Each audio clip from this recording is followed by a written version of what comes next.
د تکبیر زوګ ور سره خرب د گزار دی شم د غشو د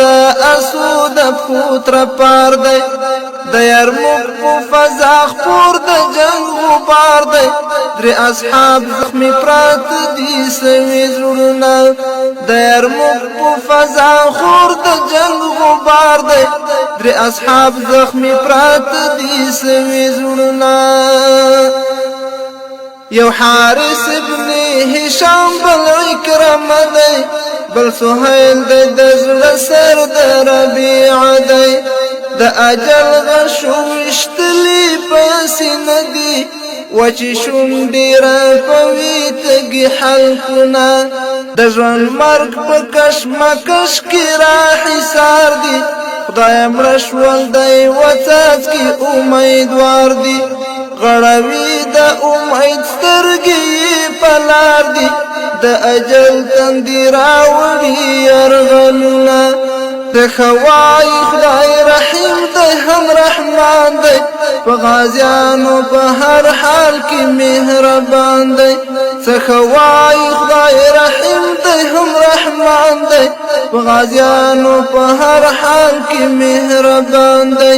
چې څه ګوري یو ځل موټی را روان دی جامې لاس کې ګړندي اخلي ګامونه چې څه ګوري یو ځل موټی را روان دی جامې لاس کې ګړندي اخلي ګامونه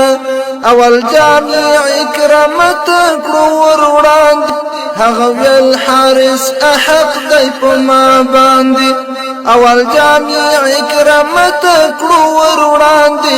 هغه ویل حارس احق دی په ما باندې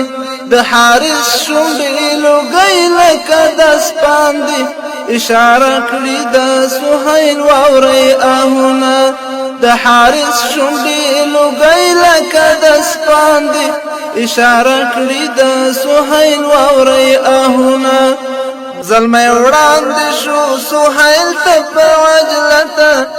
سهیل وچې شونډې کړی ورحلته زراغ برق شولو حارس بیا اکرامته دوی هم پای ته رسولي وو مزلونه زراغ برق شولو حارس بیا اکرامته دوی هم پای ته رسولي وو مزلونه د بهیر د ستړي لارې لارویانو لږ راتم شي سعید څه وایي ځوانانو د بهیر د ستړي لارې لارویانو لږ راتم شي سعید څه وایي ځوانانو را ژوندی کړئ کارنامې د اصحابانو نور ورځئ په مخ مو سره زیړي ګلونه را ژوندی